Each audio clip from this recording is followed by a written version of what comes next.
Aujourd'hui à la bourse des yo-yo quasiment toute la journée. Tu m'en achètes 50 000, 1 700 000. Le café dans le rouge.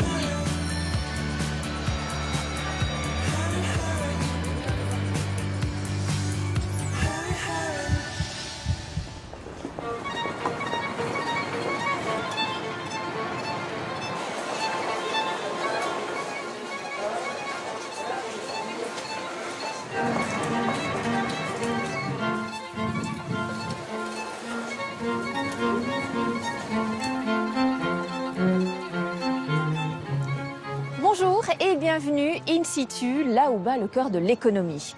Nous sommes ici dans le plus grand quartier d'affaires d'Europe, la Défense. 180 000 personnes y travaillent.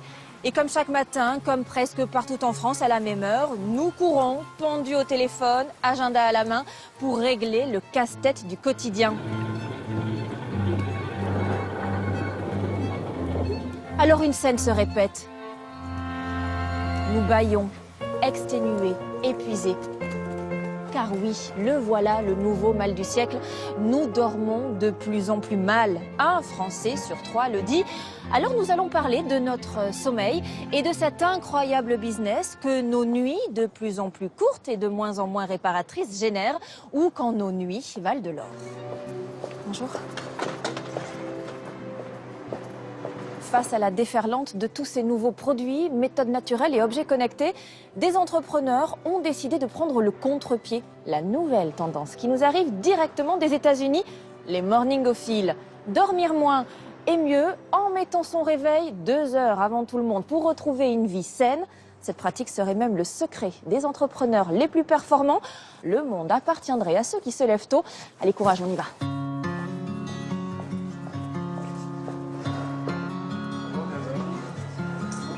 Alors ce matin, dans cet hôtel parisien, avant de se lancer dans leur journée de travail, 60 femmes, la plupart mères de famille et chefs d'entreprise, directrices financières, avocates, s'offrent une parenthèse dans leur vie très active. 3 heures d'atelier bien-être.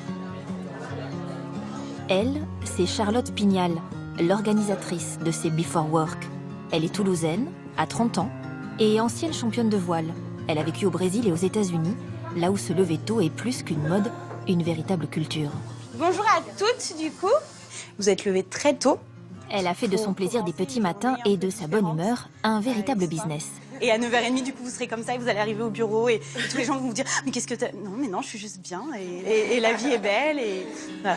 On est parti ? Allez, bonne matinée à toutes. Merci. Pour 32 €, les déjà adeptes ou les novices ont droit à une séance de méditation, un petit déjeuner sain et bio, bien sûr, une séance de coaching sur le thème bien-être et performance, de la sophrologie et évidemment, du yoga. Gauche, et je tire le bras droit vers le centre du cercle, vers la... Et laissez sortir par la bouche tout ce qui doit sortir. Oui, il est très tôt, mais c'est vrai que ça fait du bien. Charlotte s'est lancée timidement dans cette aventure il y a 3 ans. Le coup d'accélérateur, un best-seller qui a fait le tour du monde et des médias. Miracle Morning. Son auteur, un Américain vantant les bienfaits du lever tôt, très tôt, une pratique qui lui aurait, dit-il, sauvé la vie. C'est un peu pareil pour vous ? Ah non, moi je suis beaucoup moins extrémiste que lui. C'est drôle parce que, alors lui, il parle vraiment d'une méthode très drastique, qu'il faut vraiment tenir sur du long terme. Moi, c'est pas vraiment ma philosophie. Moi, je me dis plus, je veux pas que me lever tôt soit une contrainte en plus dans ma vie. Moi, je fais beaucoup la différence entre l'obligation ou juste le moment un peu de flemme, ou le moment où le réveil sonne et on se dit, je resterais bien dormir 1 heure de plus. Et en fait, une fois qu'on a les pieds par terre et qu'on a commencé la journée, qu'on a petit déjeuner, ce moment-là, on l'a oublié. Ouais. Vos débuts à vous, quand est-ce que vous avez commencé à vous lever tôt et à aimer ça? Alors moi, je crois que naturellement, je suis plutôt une lève-tôt. Moi, le matin, quand le réveil sonne, je suis contente. Quand j'ai 2 pieds par terre et que je vois que le soleil est à peine levé ou même pas encore, j'ai l'impression qu'en fait, de gagner du temps sur ma journée, que tout est possible parce que tout le monde dort encore, parce que la journée n'a pas encore commencé, le téléphone ne sonne pas encore. Comme un moment volé, un moment qu'on aurait volé. Un moment volé, exactement. Et Charlotte évangélise la méthode.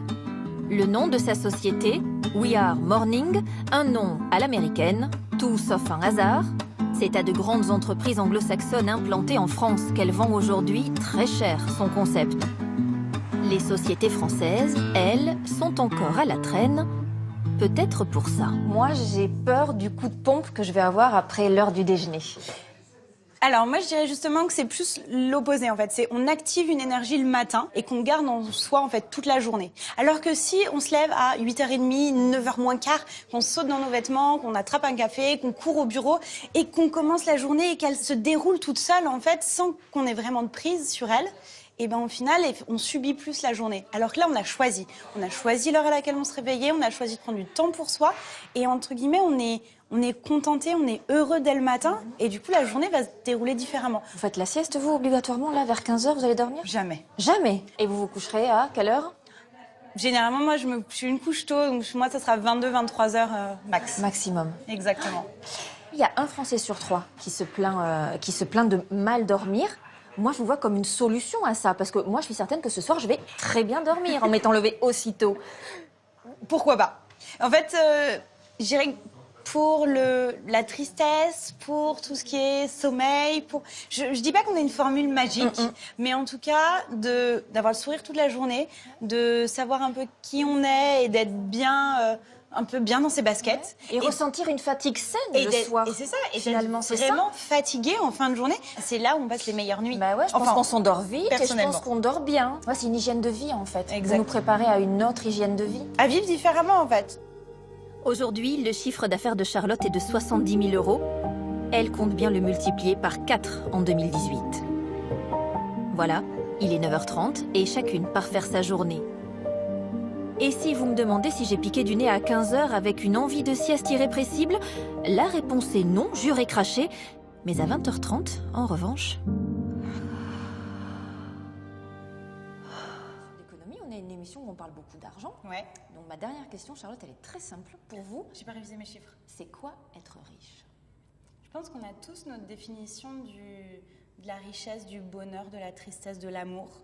Et je trouve que la richesse, encore plus, c'est quelque chose qui est tabou en France, dont on ne parle pas.